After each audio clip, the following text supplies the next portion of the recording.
जय गुरुदेव class 12 students. आज हम पढ़ेंगे आनंद यादव की कहानी जूझ।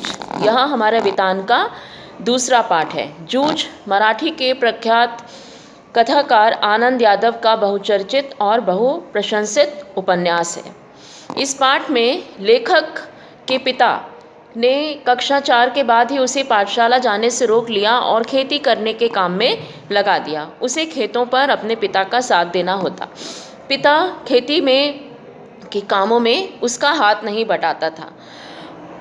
लेखक अपनी माँ के साथ मिलकर यह योजना बनाता है कि वह दत्ताजी राव, जो कि गांव के मुखिया हैं, उनके पास जाकर उनकी मदद लेकर पढ़ने की बात आगे बढ़ाएगा।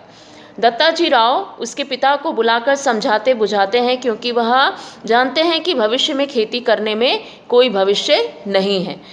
लेखक का पिता किसी तरह से अनमना होकर के उसे पढ़ने लिखने की आज्ञा तो दे देता है, अनुमति दे देता है, परंतु वह कहता है कि तुम्हें खेती का काम करने के लिए पाठशाला से गैर हाजिर भी रहना पड़ेगा। वह प्रसन्न होता है कि उसे विद्यालय जाना मिला। जब वह विद्यालय पहुंचता है तो उसे कई प्रकार की कठिनाइयों का सामना करना पड़ता है, लेकिन उन कठिनाइयों, उस संघर्ष से आगे बढ़ते हुए लेखक कक्षा में अच्छे मित्रों के साथ मित्रता करता है, अच्छे लड़कों के साथ मित्रता करता है, जिससे कि अध्यापक भी उसकी ओर ध्यान देने लगते हैं।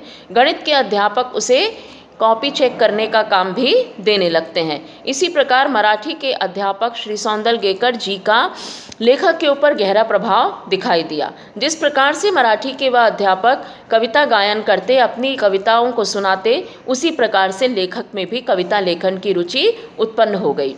मास्टर जी भी उसमें लेखक का पूरा साथ देते थे और वह उसकी की गई गलतियों को सुधारा करते थे। इस प्रकार से वह अच्छी कविताएं लिखने लगा और यही शायद वह नींव थी कि आगे जाकर आनंद यादव इतने प्रख्यात साहित्यकार बने। इस कहानी को पढ़िए और जो भी आपकी क्वायरीज हों उसे आप मुझसे पूछ सकते हैं। सीबीएसई के बदले हुए पैटर्न में वितान के प्रश्नों के सभी उत्तर ऑब्जेक्टिव टाइप MCQ पूछे जाएंगे, इसलिए कहानी को बारीकी से पढ़िएगा। जय गुरुदेव।